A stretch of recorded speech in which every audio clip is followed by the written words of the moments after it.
लबाड लांडगा ढोंग करते मला म्हणायचं नाही. लबाड लांडगा ढोंग करते मला म्हणायचं नाही. शिंदे टोळी शिंदे टोळी शिंदे टोळी. आणि तिसरं हे घ्या हे घ्या. हा कोण प्रभाकर काळे सगळ्यांना माहिती नाही का? सगळ्यांना माहिती हा प्रभाकर काळे. शिंदे टोळी पक्ष नाही टोळी. तर तशा प्रकारचं म्हणजे नामकरणाची अधिकृत नामकरण तुमच्यावर करण्याची वेळ येऊ नये याची सुद्धा काळजी घेतली पाहिजे. एकनाथ शिंदे साहेब किंवा उपमुख्यमंत्री महोदय, मी तुम्हाला परत आज सांगत आहे, एकापाठ एक विषय बाहेर येत आहेत. उत्तरं तर द्यावं लागत राहतील. मला सांगा, नाशिकच्या गरिबांच्या कष्टकऱ्यांच्या झोपड्या तोडल्या, ज्या की कायदेशीररित्या तोडता येत नाहीत, हे सगळ्यांना आता कळून चुकलेलं आहे. विधानसभेमध्ये त्या बाबतीमध्ये अनेकांनी प्रश्न उपस्थित केलेत. परंतु नाशिकच्या कष्टकऱ्यांच्या बाबतीमध्ये उदय सामंतांनी त्यांची भूमिका, त्यांच्या त्या एमआयडीसीची भूमिका ही लक्षात आणत असतानाच कष्टकऱ्यांनी तिथल्या झोपडीधारकांनी तिथल्या शिंदे टोळी असं नाव दिलं. शिंदे टोळी असं नाव दिलं. काल पत्रकारांना मारहाण झाली, म्हणजे मारहाण झाली म्हणण्यापेक्षा मारहाणीपर्यंत ती गोष्ट जात होती.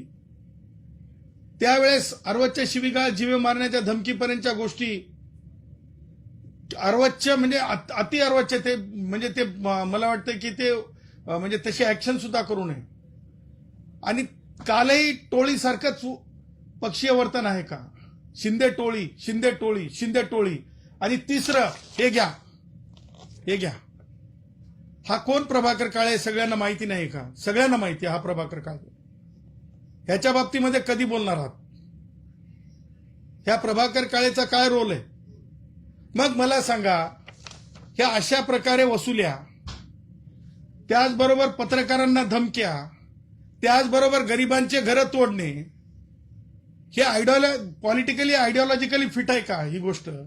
जर ही गोष्ट पॉलिटिकली आयडिओलॉजिकली फिट नसेल, त्याचं कारणही हे आहे का त्याचं कारण? एकनाथ शिंदे ना मला प्रश्न विचारायचा आहे.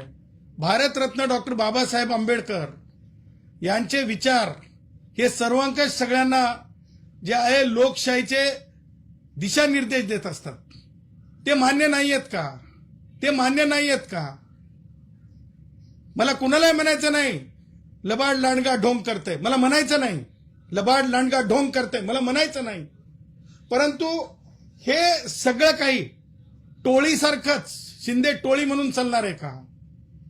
आणि त्यामुळं अशी वेळ येऊ नये की सामान्य कष्टकरी, पत्रकार, सामान्य त्याचबरोबर सामान्य नागरिक मिळून शिंदे सेनेचं नामकरण करण्यापर्यंत लोक जर सामान्य कष्टकरी जात असतील टोळी म्हणेपर्यंत, शिंदे टोळी पक्ष नाही टोळी, तर तशा प्रकारचं म्हणजे नामकरणाची अधिकृत नामकरण तुमच्यावर करण्याची वेळ येऊ नये याची सुद्धा काळजी घेतली पाहिजे एकनाथरावजी शिंदेंनी, असं माझं दुसरं मत आहे. आता मला आजच्या पत्रकार परिषदेच्या माध्यमातून एक महत्वाची गोष्ट आपल्या समोर आणायची आहे. ती म्हणजे काय झालंय की पत्रकारांना बोलवणे आणि पत्रकारांना त्रास देणे आणि पत्रकारांसमोर प्रसिद्धीचा हवास ठेवून बोलणे आणि त्यातून आपला स्वतःचा जिवंतपणा दाखवणे, असं काही लोकांना जे आहे म्हणजे ते अंगवळणी पडले.